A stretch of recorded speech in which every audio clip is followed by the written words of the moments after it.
મારું નામ રાઠોડ પરમવીરસિંહ લાલસિંહ છે. મારું નામ રાઠોડ અગિરાસિંહ જીતેન્દ્રસિંહ છે. મારું નામ રાઠોડ કિશાનસિંહ સંજયસિંહ છે. અમે શ્રી જૂના ખરડ પ્રાથમિક શાળામાં ધોરણ 6 માં અભ્યાસ કરીએ છીએ. આજની અમારી પ્રવૃત્તિનું નામ ખાદ્ય પદાર્થોમાંથી કાર્બોદિતની હાજરી તપાસવી છે. જેના માટે અમે નીચે મુજબ ખાદ્ય પદાર્થો લીધા છે.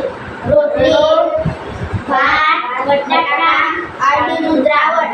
સૌ પ્રથમ રોટલાનો ટુકડો લઈશું, તેમાં 3-4 ટીપા નાખીશું.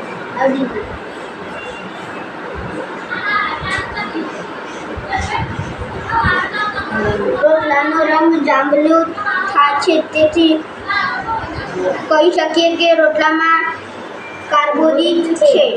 કાર્બોદિત આપણને રોજિંદા માટે જરૂરી શક્તિ પૂરી પાડે છે. હવે ભાતમાં નાખીશું.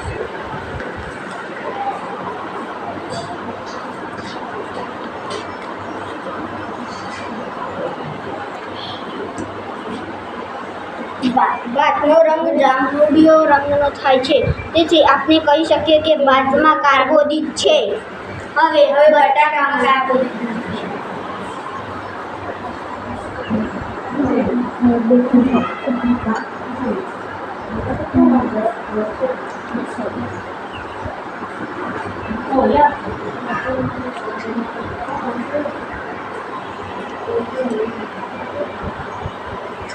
હવે આપણે કહી શકીએ કે બટાકામાં કાર્બોદિત છે.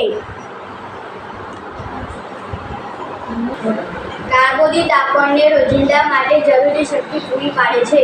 જે અનાજમાંથી મળે છે, જેમ કે ઘઉં, બાજરી, મકાઈ, જુવાર તથા કંદમૂળ વગેરે.